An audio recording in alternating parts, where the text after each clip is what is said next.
Views on this program are opinions of dental industry experts and not necessarily those of dentist advisors. Opinions shared in the following interview do not constitute personal financial advice. This program is furnished by Dentist Advisors, a registered investment advisor. This is Dentist Money. Now, here's your host, Reese Harper.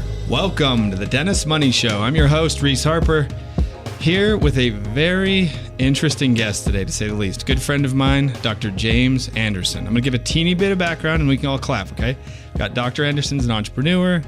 He's started a couple of very interesting businesses, one of which my favorite is a new arcade, okay? He's starting to smile now. I love that. I love that you did that, okay? That's nice. In normal circumstances, I might actually advise someone not to do that. I know. But in your situation, I'm like more than happy to endorse that, okay? It's for the kids. It's fun. Yeah.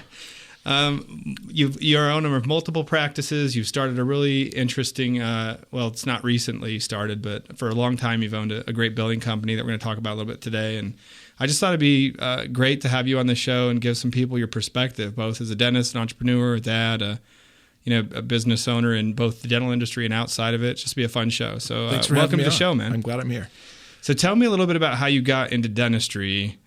Because you've got so many interests, I'm kind of curious how you got channeled into dentistry. That's a good question. I think I now know I have ADD. I think that's my problem. Okay. Yeah, that's a good thing. A lot of successful entrepreneurs do. Oh, really? Yeah. Okay. Well, I guess I'm in good company. Yeah. But I've started 9 dental practices, but my plan was just to raise a nice family and not be poor. Yeah, that's a good plan. Okay. I remember when expectations weren't that high initially. No, they weren't. Just don't want to be poor and make sure I have a family. So there was I hate admitting this, but there was a guy in our neighborhood who became a mentor for me. He was a dentist. His name's Bruce Pitt, just a great guy. Uh-huh. He had the biggest house on the hill. Okay. I know that sounds like I'm materialistic. I'm not. Yeah. Ours wasn't. And he's just a nice guy, had a lot of kids, was a coach for a basketball team for me, and was a dentist, and just the neatest guy. I really enjoyed being around him. I admired him. He told me that there was 27 kids all my age that became dentists because of him. Oh, wow. So he had a huge influence on a lot of people. That's cool. I went to his dental school because that's where he went to. I didn't know any better. I went to Oregon Health and Sciences University and got in and was grateful for that experience. He helped me find the location for my first dental practice. I actually drove out there with him, and I was grateful for that time in his car. And he said, yep, that's going to win. It's going to work. So I built the dental practice the first year. So he helped you select the location? He did. Oh, that's cool. That's right. Good mentor. Mentor that way. Everyone needs a couple of those in their life, you know? I mean, they're usually people that were mentored themselves, and they don't really expect anything out of it. They're just, they're trying to pass along the lessons, That's cool. So anyway, I interrupted your story, but I just think that's a cool highlight. Well, that's why I became a dentist. But after opening the practice, we did well. I hired an associate within 9 months. Okay. Maybe even 6 months of being open. What made you decide, I want to hire an associate, right? Because a lot of people might get in that situation, just feel like, man, I'm finally making a little bit of money. And was it you had so much volume you couldn't really handle it? Or was it I don't want to practice dentistry all day by myself? I didn't want to build a prison brick by brick. I didn't become a dentist so I couldn't leave whenever I wanted to. Yeah. And I remember even, my background's business. I got a degree in business. And I remember trying to find my first associate. I interviewed someone that was 50 years old, 60 years old, maybe 55, and he said, you've been open for how long? And you already want an associate? Like it was a very foreign concept to him. And to me, it was like, well, yeah, I want to be open 6 days a week, and I don't want to see everybody. Right now I'm working 6 days a week. I want someone to come work 3 days a week with me. In the end, I think we'll make more money, and I think I'll have a better lifestyle. Yeah. And our patients will be served better. Yeah. If I don't have to be there every single day. It's kind of a risk you take though up front, right? I mean, you don't really know if it's going to pan out perfectly. Not unless if you guarantee a salary, then there's a risk. No, I just mean for you. Oh, yeah. Well, that first person that you hire, it's always a little bit scary. You have to step off the ledge a little bit because you don't know if it's going to work out. You're not sure if they're going to stay, and you don't know if you're going to make money real fast. It's a little bit of a stress. That's right. It is. Just like starting your dental practice. That's more of a stress than hiring your first associate. I think it's less stressful. You don't have to go get $1 million of debt to do that. Next one. No debt at all. Yeah. You just take your Fridays off and have someone come in on Fridays and Saturdays, for instance, instead of you doing it if you're already working 6 days a week. Yeah. So my experience was that it took the stress away from me a little bit. Yeah. I didn't think of how it was all going to fall apart. I mean, in the end, the most secure person, and I tell people this all the time when they talk about business, the most secure person is the owner of the business. Yeah. It's interesting how they have control, right? Yeah. If the patients all of a sudden stopped coming and we were in trouble, there were things in the contract that allowed me to quietly let him move on. Yeah. And he would probably want that because the money wouldn't be coming in. Mm-hmm. And in the end, all of my employees too, it's interesting that banks think that when an employee wants to get a loan, they ask the employee to go and get a check stubs from the employer for the last 2 weeks, right? Or 2 months, whatever. Uh-huh. And then when the employer, the guy that has all the money on the line and is doing everything, he tries to get a loan. They don't ask for the last 2 weeks of his check stubs. They want the last 2 years. But I tell you, if things are going downhill, I'm going to let my employees go because I have to. I don't want to. I'm a nice guy. I don't want to let them go. Yeah. But the bank thinks they're more secure than the guy that owns the place. Yeah. It never made sense to me. Yep. That's always a mystery, I think, that people don't realize until they've had to apply for a loan as a business owner and realize that, you see someone in your company who just got a loan with a W-2 paycheck, and then you're unable to qualify because you had a 1% decline in your collections, and they're worried about that. Right, they're worried about it. Yeah. So my first that was important. I built the practice big enough so we could have an associate right from the get-go. 7 operatories. Yeah. I think the sweet spot is 7 or 8. I wish I had 8 now in the multiple practices that we've done. We've done some with 8, but most of them we've just done 7 to help with minimize the space and the. You can fit 7 ops, a small office, a lobby big enough for the people that are going to be waiting, and a small treatment plan room in about 2,400 square feet.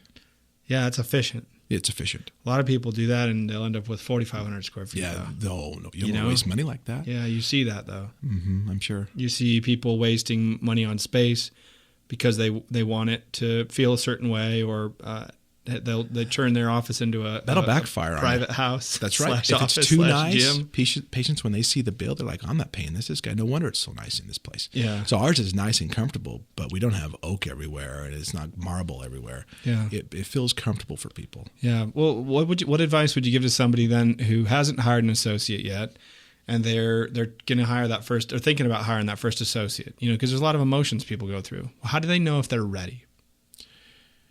Well, if you're booked out at least 2 weeks, you're ready.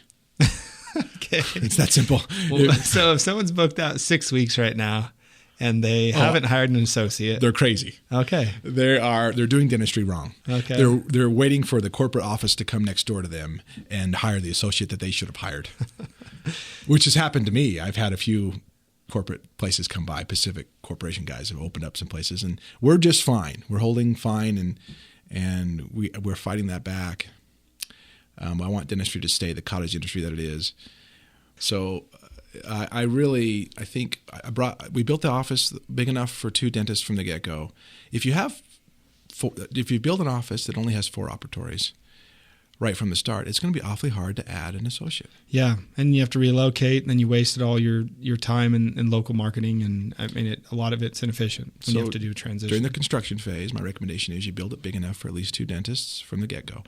Now, if you already have your office built, most dentists, I'm assuming listening to this show, have already got an office. You can be creative with your hours. Yeah. Go from 7 in the morning till 7 at night. Mm-hmm. Do 2 shifts from 7 in the morning, 1 till 7 till 1, and then from 1 to 7. Make sure your Saturdays are open. You'll find that your staff will first resist Saturdays, and they'll tell you that everybody no-shows, and it's because they want them to no-show. Yeah. They'll find a way to help them no-show so they can prove to the doctor that it doesn't work, because those are our busiest days. So what do you do on Saturdays to encourage staff to work more? Or to encourage them that it's a great thing? Well, we've done different things. Sometimes when you're organizing your staff, there are certain days that need to be filled, and if you want the job, then this is when you have to work. But if you're already organized that way and you're trying to do extended hours and trying to do Saturdays, sometimes you have to ask them, how much extra do you need per hour for you to want to work that day? Yeah. And I started off, do you want $1 million an hour to work that day extra? And they all raised their hand. Yep. Then I said, how about 10? Let's get real. So you just proved my point that more money will make Saturday a good day for you. So I'm going to go $10 a day, an hour extra, and they all raised their hand. Then I went down from 10 to 5, and about half had their hands up still. And then I went down to 2, and 2 people had their hands up, and all we needed were 2 people. So that's what we settled on, an extra $2 an hour. Yeah, I think that's probably there's some good logic in that. So and what do you find typically is the most productive day for the week in your practices? Fridays and Saturdays. Well, they're all just as productive. Okay. We're book solid every single day. So that's a difficult question, but the days that are most requested are Fridays and Saturdays, or in the mornings before work for cleanings, or after work for cleanings. Tell me a little bit about this. That's an idea that Chris Ad taught me. John Christensen taught me from Chris Ad. So if I could mention that, it'd be great. Yeah. Tell me a little bit about what you tell me about the next phase of. So we talked about how you got into dentistry. We talked a little bit about this associate concept that I think is interesting to people. Tell me a little bit about that second location, that first time you opened another location, right? Okay. And I know now we've got a lot more than 2, but talk to me a little bit about that first step to open that second location. Why did we do it? Why did it make sense? And how did you determine that it was the right time? I just made a goal that every year I'd start a new office. Yeah. And I knew the most important part of starting an office would be finding an office manager to run it, to collect from the insurance company, to make sure that patients knew what their out-of-pocket was going to be, to present a treatment plan. And I had someone, her name is Jen Harvey. She's fantastic. And she was with me, and we were collecting 100%, and things were going well. We were $1 million practice within a year and a half. And my goal was to have a new office every year. So we decided that we would do it. At year 2, we did another office. In year 3, we did another office. Now, I don't still own all those.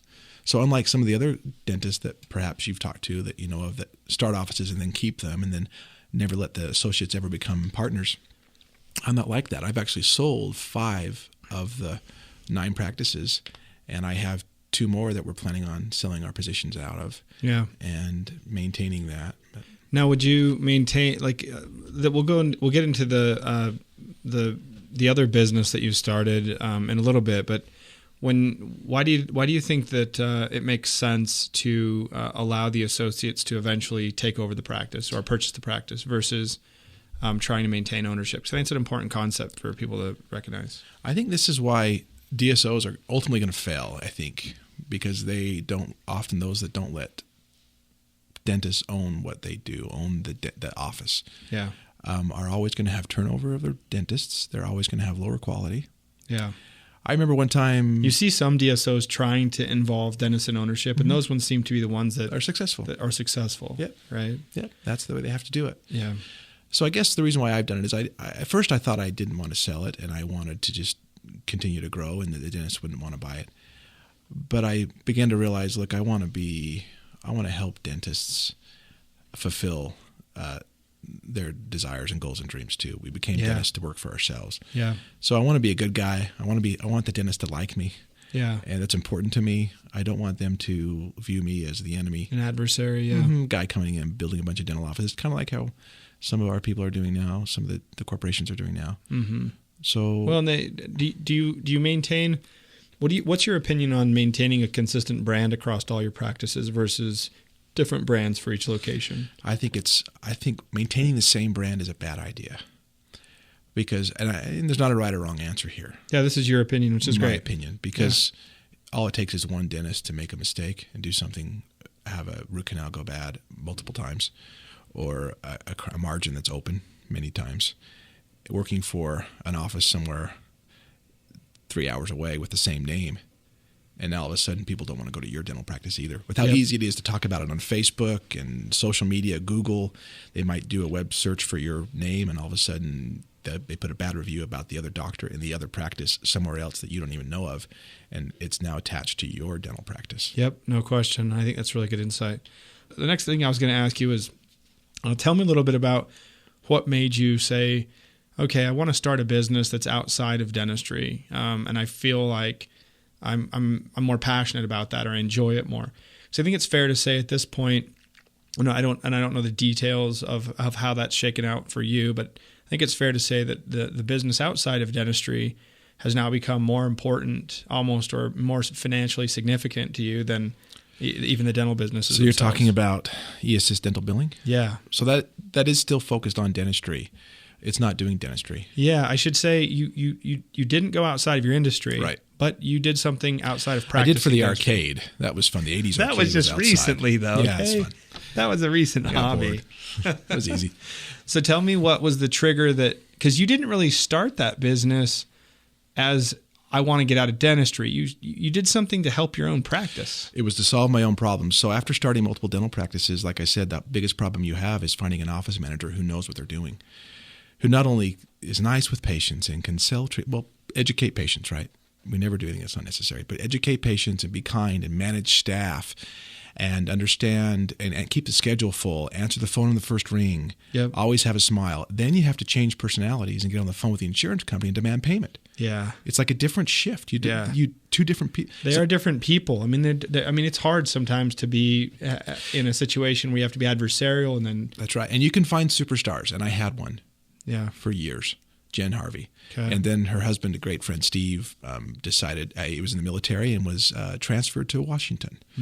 And I got a 3-month notice or a month notice. I can't remember. It was enough time. We said our goodbyes, and then I tried to find someone to replace her.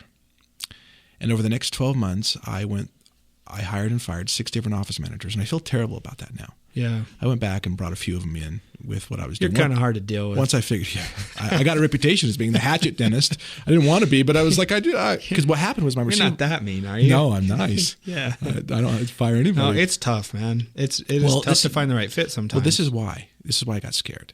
And this is what dentists usually go through eventually, sooner or later, when this kinds of things. They either have a superstar that they inherited because they bought an office, or they find one off the gate. But when that superstar has to leave for maternity, for instance, or maybe there's a car accident, maybe the husband moves, or maybe the wife moves, and the spouse needs to move. So we have all sorts of issues that now you have to deal with finding a replacement within 2 weeks. 2 weeks, yeah. How do you find a replacement for someone that valuable in 2 weeks, especially in a small community? It's taking you almost a year to train them. You can't. Yeah. So that's what happened to me. I went and I thought our receivables went from 100,000 to over 90-day receivables, from 100,000 to 150 to 180 to 250,000 within 12 months. If I remember my numbers right and my timeline right, that was, and I knew I was in trouble. Yeah. We're still making money, but we're leaving a lot of money on the table. There are problems everywhere. Patients are saying, "I love your office, Dr. Anderson, but your billing's all messed up." Yeah. And when I call in, they say, "Oh, our mistake. We'll write it off." I'm like, what is going on? And I went down, and there was a box of EOBs underneath the front office manager's desk, like a box of unorganized EOBs. What are those for? How can you use those EOBs? They're right there by your foot. So I kick them. I keep my feet warm. I don't know what but they would just write stuff off, tell patients that they were sorry, and write stuff off. And I realized it was because we were a busy practice collecting, producing 150, 180, collecting 100. Used to be collecting 100%, and one person was doing all that. She was a superstar. I didn't pay her enough. Yeah. She was incredible, and she left. Yeah. And I needed, instead of hiring and replacing one person like that, I needed to add 3 people. Yeah. To Adam Smith's concept of division of labor that he introduced in the Wealth of Nations book, that is credited for starting the Industrial Revolution, if you remember from business school. Yeah. Where he I have that book up in my office right now. Yeah, most dentists haven't read it. When I've gone to dental conventions and I've gone back and asked that question, has anyone read Adam Smith's Wealth of Nations? Nobody has in the dental. They just don't understand the concept, and it's important. So I thought, all right, the idea there is, what Adam Smith taught was that if you have one person who's making a widget, let's say it's a pin that you use for sewing, if it takes that person all day to make 10 pins, you can now add 2 more people, for instance, doing specialized things. If that one person is going from beginning to end, taking the raw material, doing whatever it takes to make the pin, sharpening it, polishing it, packaging it, getting it ready to go for sale, if that person does every single step along the way from beginning to end, they can maybe make 10 pins a day. Yeah. But if you specialize each individual segment of all the duties that are required to get that product to market, and have 3 people doing those things, you might be able to make 100 pins in a day. You understand this. Totally. Yep. The same thing is true for services. Yeah. So I thought, in dentistry, it has to be the same way. Instead of having one person do all these things, let me have 3 people. Yeah. One person focused on the person in the office, focused on the patients that are in the office, the patient portion. making sure that insurance is verified so that you can present a proper treatment plan, and then have a nice smile and know the patient's name and their family and have a relationship. And now you're not interrupted by the insurance and trying to post EOBs. You're just focused on patients that are in the practice and collecting the patient's copay at the time of service. If that's your focus, and we create matrices to help track that and help motivate someone to do things like that, to be able to be successful at knowing how many patients are leaving the practice before paying. Yep. What is our collection ratio? What is our treatment plan success rate? Right. You can now have this person focus on just those specific things so she can know whether or not she's being successful. They're called leading indicators versus lagging indicators. Yeah. We want to focus on leading indicators. Well, and I think it's, so what you're saying is, there's this insurance collections process it's not one skill set. Unfortunately, it's not easy to do. So you saw this problem and you started building a company that solved that problem. I didn't start the company first. I just hired 2 more people and brought them out of the office because I didn't have any office space for them. Yeah. And I have an IT background, so I created these HIPAA compliant VPNs that allowed us to access all of the data, the Dentrix data, as if we were in the office. It can't be something like Log Me In that's remote control. That's too slow. It has to be fast, has to be HIPAA VPN, it has to be really good. And so I engineered those and figured out a way to make it so all of our mailing came to a central location, and we had a billing department in someone's home. And it was incredible what happened. Within 6 months, our receivables dropped from $250,000 down to $100,000, back down to where they were before. It's either 100 or 70 or 80, but it got back to where it was before, where it was before Jen Harvey left. Within 6 months, I had to write off about $30,000 of that money due to timely filing issues, because some insurance companies, after 12 months, if you don't give them all the documented information that you need, they no longer have to pay. Yep. Some are even 90 days. Most are 18 months or 24 months. So we had to write off a lot of that, and we solved the problem once and for all. Part of it, too, was to create a system where these people that were focused on the insurance and processing and following up on all the denied claims would have to send me a daily report every day to tell me what they were doing. Yeah. Because they no longer were working underneath the office and we didn't see them every day. Were they even working? So I wanted a daily report that documented not just how many hours they're putting in. I don't care about the hours. I want the results. Yeah. How many claims are you processing? How many errors are you discovering? How many appeals are being successful? I want all that documented every single day, and I want a report in my email box. So, and it solved my problems. And then I had a classmate of mine, Warren Willis, up in Idaho, has successful dental practices up there, who said, I have the same problem. Can you help me, James? I thought, okay, I've got to re-engineer this so I never handle the money, so the checks don't ever come to me. And we don't have to change the software that people are using. I actually tried to find a solution. I'm backing up a little bit here, Reese. I tried to find a solution for this before Sandy, my office manager who was with me, said, let's just start our own company. Let's just let's solve our own problem. Let's solve this problem with our own solution. And there weren't any companies doing this, not a single one. There was one out in Oregon that was like factoring your money, but they weren't really processing insurance claims. They weren't following up on denied claims. They weren't not creating narratives, but taking narratives that the doctors have from the notes and from the x-rays and then processing on everything and making sure money was being paid to the dentist. Yeah. You had to find someone that knew what they were doing. No one was doing this. So we were the pioneers in this industry. And we grew through the internet. Usually, our very first client was someone from Virginia. She's still with us today. Okay, Dr. Tanique Jenkins. She has a fantastic practice out there in Maryland, right by Virginia. They just found you by searching for someone to help me with billing. Same thing I tried to do. I have a problem with my billing. How can you help me? Yeah. And I built a little website I built myself and threw it up there, and she found us, and I gave her 3 months free. I flew out there myself and installed everything. Yeah. And I did that for our first 10 clients, and now things are streamlined. We get 15 to 20 clients a month now, and we've solved a lot of people's problems just because we're cheaper than them trying to do it themselves. Because when you're in the office and you're running a successful practice like that, the patients always come first. So if you're on the phone working aging, for instance, and you're on hold for half an hour to talk to the insurance company person about whatever claims they're not wanting to pay, if a patient all of a sudden needs a treatment plan, you've got to hang up. Yeah. And you just wasted 3 hours in your focus, and you take care of the patients that are in the practice. So by pulling them out of the office, it was a game changer for us. And so theoretically, if I'm a doctor, I have two choices. I can say, my front office is trained, they're good at this, and they do a good job. I want to save the money because it helps offset my costs. How much is it costing me to outsource this versus keep it internal? And how do I quantify that? It's very minimal. You've got to understand that sometimes there are claims being written off, a $25 claim here, a $37 claim there, just because it might take too long for the front office person to collect that money. Okay. And they'll write it off as a professional discount or an insurance adjustment. So you don't really know how much money you're losing. But the idea is that if we can't, you don't just have to hire e-assist, you can do it yourself. Bring in another person. We actually put 3 people on every account. Mm-hmm. So bring in, if you're not going to do 3, bring in 1 extra person, and that person just focuses on insurance. And it isn't interrupted by anything else at all whatsoever. And that's all that person does. Will you make more money after you pay her salary?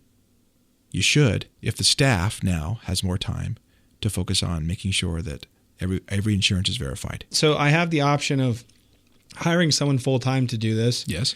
Or maybe doing Adam Smith's divisory law, which would state that if I spread that job across more people, that potentially it might be less expensive and we get more done. That's right. And so theoretically, when I hire a company like yours, I'm going to be paying a percentage of what your team collects for me. Mm-hmm. A very small percentage. And does that percentage stay fixed? Does it grow? Does it decline as volume? I mean, how do you incentivize your account managers, and how does that affect what the client pays? That's a good question. It actually goes down. The larger your office is and the more we collect from the insurance company, the percentage goes down. Okay. So for most people, it's 3.5% of what the insurance pays. Mm-hmm. That's it, 3.5%. Yeah. And that's it's similar to hiring someone in your office part-time to do what we do. And that gives you 3 people, 1 person to post all the EOBs. That's a different skill set, right? You got to be very focused on exactness and debits and credits and be able to read the EOB and understand if almost more like an accountant. Yeah, of type course. Person. That's right. Not a friendly salesperson you want behind the desk presenting things. Yeah. So that we find those people that are good at doing that. Yeah. And then the other person follows up on all the claims. We'll send appeals, can look at x-rays. We don't create narratives, but we understand what things are, and we'll read the chart notes, and only the dentist can create a narrative, but we understand what we're looking at there, and we will make sure that the chart notes match everything, and we don't add anything to the chart notes. But it has to, the client has to be digital in order for this to work. Yeah. Even if, not even with our company, eAssist, but just if you're going to hire someone and put them in your office and take them out of your office so they're not interfering with patients and it being interrupted with patients. And even, let's just face it, the drama that sometimes happens in a dental office, right? Yeah. One less personality in an office is a good thing. Yeah. When people don't seem to want to get along with each other from time to time. Yeah. I hate it when that happens. It's a nice way to say it. Yes. Yeah. Thank you so much. I've seen that before. So that's the second person that you have that you've that is part of my team now. That's I've got right. my EOB poster. Mm-hmm. I've got your person that sends all the claims and follows up on all the claims. And that person, of course, needs to work during office hours to be able to call. What's the difference in that personality? What's that personality type like generally? Well, they have to be kind of tough with the insurance company. Yeah. Kind. Yeah. Build relationships with them. Know who they are. But not afraid to be direct. Yeah. And Look, you got to pay this. Yep. The insurance companies, let's just face it, guys, they don't want to pay. So who's the third person in the team? A team leader for quality control. Cool. Spot check posting, spot check EOB, sending claims and narratives, making sure things are working right. A contact person for the office to call if they have a question about something.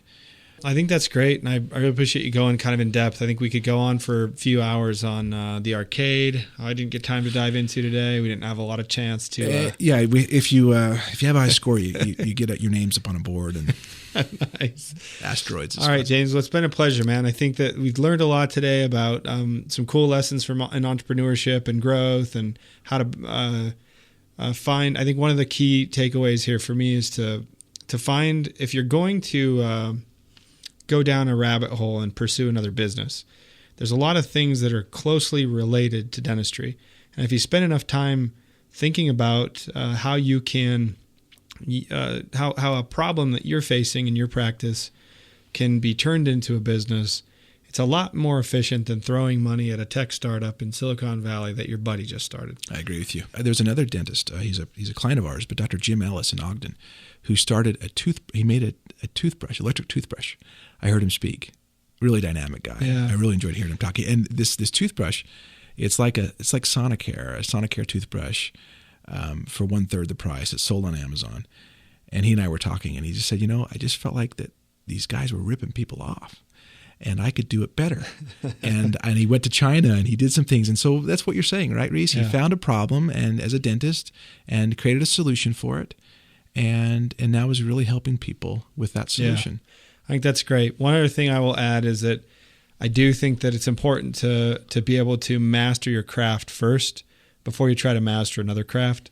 And I think each of us have a level of capacity on what we can do, in phases. Maybe sometimes I meet associates or I meet new practice owners who are they've yet to collect that first $1 million in a calendar year, and they're at $500,000. They're already thinking about that next business they're trying to start. They're now real estate They just need to hire an developers. associate next. Okay. Then they'll get $1 million. But they shouldn't be doing real estate development quite yet. I agree with that. Can I say this, Reese? Yeah. Where I've lost money is in real estate. Okay. I really have. I think I have a rental property for sale, by the way, if anyone wants to buy it for me.